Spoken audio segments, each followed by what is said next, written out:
Tom, a big day today in Montreal. We had everybody here today. The Prime Minister, the Premier, the Mayor, all, of course, inaugurating, if you will, that new REM line that opens officially on Monday.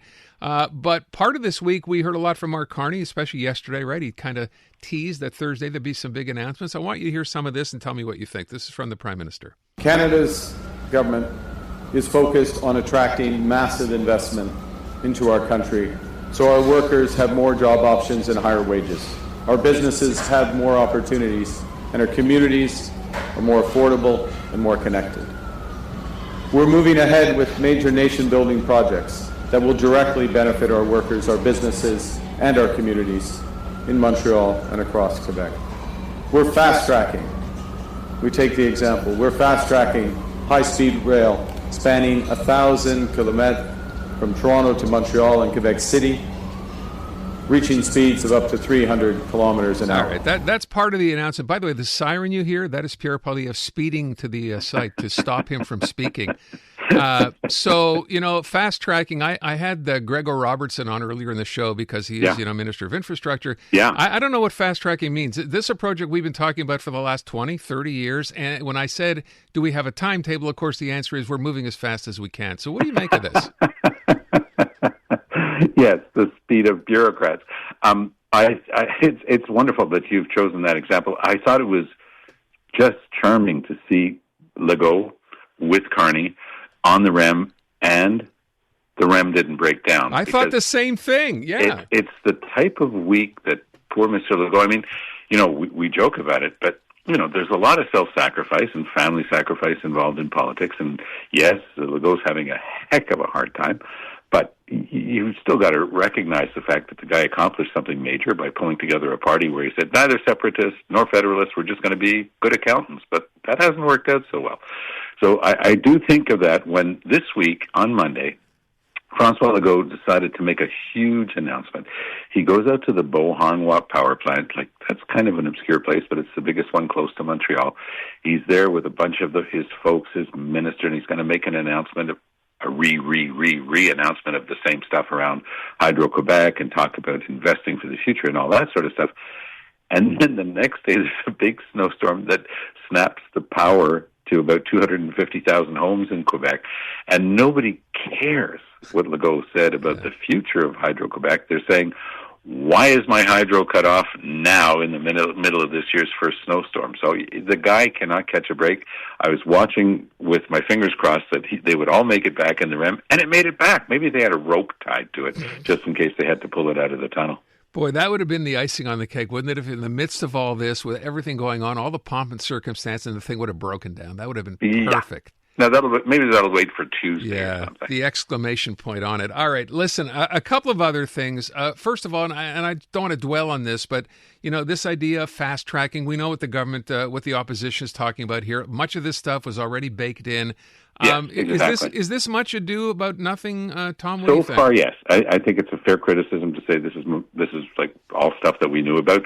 Some of it is new-ish. The hydropower plant that they want to put in Iqaluit, which is, by the way, if you've ever visited those Inuit villages in northern Quebec or Nunavut, Iqaluit in particular, you're always burning bunker fuel. It's horrible. It's always on the edge of town, and by the way, the generators make a heck of a racket, and they spew out a lot of really awful stuff. So replacing that with good, clean, renewable hydro, big high five. The type of thing that you can do when you've got a government that says we've got to spend money to create jobs, fine, no problem with that.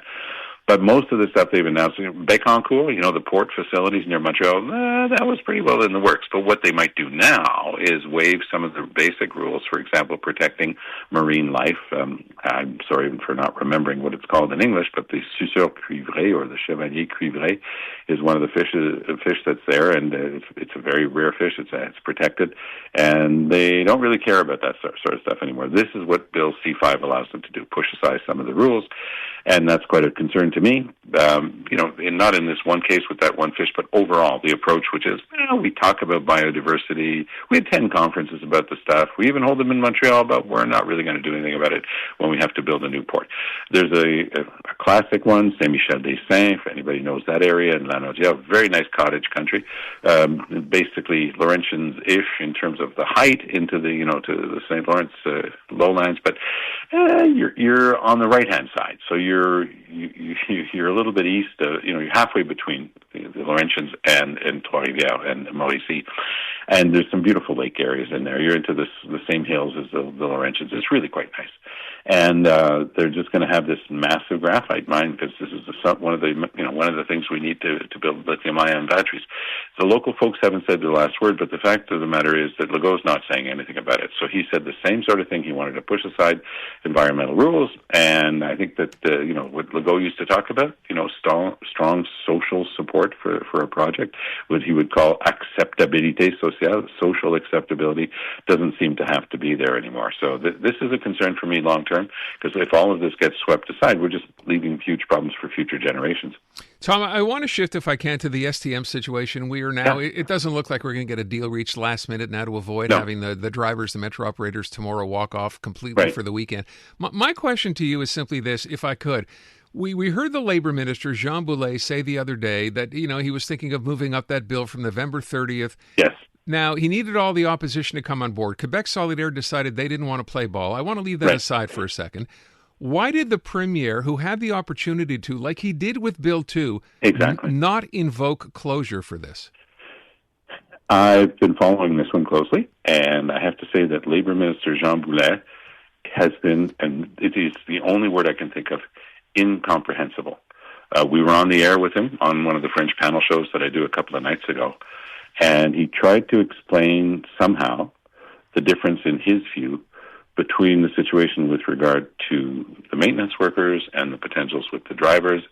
And if you have access to La Presse newspaper, Chatelot, the great cartoonist there, does an amazing job with that. He's got him, with his mouth covered and just mumbling nonsense. That's what we're going through with the CAC right now. They can't get anything at all right. They just can't get anything right. And so this one, sort of going, okay, they're listening to the public and they realize that people can't get to work. And, the million or so people that take public transit every day are the ones who are often the ones who don't have cars. And they can't just say, well, I'll take the car to the office. They, no, there's no car, there's no office. You're getting to work, and it's the only way is with bus, metro, and walking. Now it's all walking. And so I was keeping my fingers crossed. Well, they've obviously got a game plan. They're going to do something, and they're just going to let this thing stumble over the weekend. Everything's going to close down. I don't think they have a game plan anymore on anything at the CAC. I mean, I know it's easy to generalize, and when they're at 1% in the polls in terms of their support, for Mr. Legault and things like that in amongst the public. But I think that's really where we are. We're into uncharted territory. That's what Jean-Marc Léger keeps saying every time he does a new poll. So we've never been here before. There have been unpopular governments in their second term. Jean Charest was terribly unpopular in his second term. Philippe Couillard got turfed after one term. So we know about unpopular governments. But in Maroc, got turfed after a year and a half. But here with Legault, we've never seen anything like this. And he just won't let go. He just keeps breaking things, and he just keeps plugging along. And it's going to be a shame for all of us. He's gone. I don't think he's going to run. I'm pretty sure he's going to announce within the next couple of months maximum that he's not running and let his party have a chance to choose a new leader. But in the meantime, it's just terrible what he's been doing. But again, I'm trying to, and I get it. Bill 2, which is massive because it confirms doctors and whatever. They got the maintenance workers to reach a deal, and it seems the drivers are not going to reach that deal. And I still don't understand. When I asked yesterday, I think Raphael Melançon, when we talked about this, he said, well, they're playing politics here because he's trying to make Quebec Solidaire look bad for not deciding to go along with the original idea here, which was to get everyone on board and go ahead and prevent this strike. Yeah, but that ship has sailed. And first of all, there are not too many votes to be had by the CAC amongst the voters for Quebec Solidaire. So that doesn't even get you to first base. So it is political at the end of the day. Oh, all politics is political. I mean, it's just a coin of phrase. I mean, yeah, sure. All of this always has to do with where they will position themselves for the future. But Legault had showed some strengths this week. By the way, Soraya Martinez Ferrada, our newly minted mayor, just sworn in today, as a matter of fact, She was tremendous earlier in the week on Tuesday. She was stateswoman-like. She just said, look, I'm calling on them for a pause. And there was so much pressure on the maintenance union that they paused and they moved towards a deal. And that was tremendous work by her. And it was a stamp, and it was a way of showing us who she was going to be as a leader. And it really worked for her. She looked great. But then all of a sudden, the ball is back in Quebec City's court, and they're still playing their game with Quebec Solidaire. But as I say, Aaron, you know this.